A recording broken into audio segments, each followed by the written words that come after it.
ကျောင်းကိုနာမည်ကြီး influencer တယောက်ရောက်လာတဲ့အခါကျောင်းသူတွေကြားမှာဘလို့တွေကြရက်ထကုန်မလဲအထူးသဖြင့်ကိုအထင်ကြီးလွန်းတဲ့တငယ်ချင်းတယောက်ရှိနေရင်ပေါ့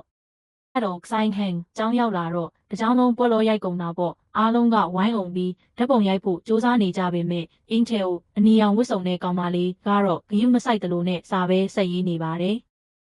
ဒါပေမဲ့သူတငယ်ချင်းကတော့သူနဲ့ကိုကြိုက်နေတာလားမသိဘူးဆိုပြီးဆက်နောက်ရင်းနဲ့စာရွက်လေးတစ်ရွက်ကောက်ရပါလေရောအဲ့ဒီစာရွက်ထဲမှာငါနဲ့ကိုကြိုက်တဲ့အဲ့ဒီမှာတင်တငယ်ချင်းမလေးကဆိုင်ဟန်တယောက်သူ့ကိုတကယ်ကြိုက်နေပြီဆိုပြီးအိမ်မက်တွေရောင်ရမ်းပါတော့တယ်အဲ့ဒီနောက်ပိုင်းကစပြီးအဲ့ဒီကောင်မလေးဟာဆိုင်ဟန်နဲ့အမှတ်မထင်ဆုံးမိအောင်နေတိုင်းမိတ်ကပ်တွေအပြင်စင်တွေနဲ့ကြောင်းတက်ပါတော့တယ်အတန်းတွေကိုတောင်ဂယုမဆိုင်တော့ပဲအဲ့တို့နောက်ကိုပဲလိုက်ဖို့ပြင်နေတာပေါ့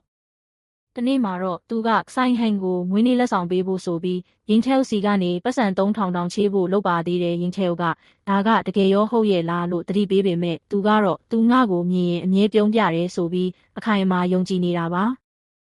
နောက်ဆုံးမှာတော့အမှန်တရားကပေါ်လာပါတယ်အခန်းဖော်နောက်တစ်ယောက်က TikTok ပေါ်ကသတင်းတစ်ခုကိုပြလိုက်တဲ့အခါဆိုင်ဟန်မှာလှုပ်ဝက်ရေးစားရှိနေပြီးသားဖြစ်နေတယ်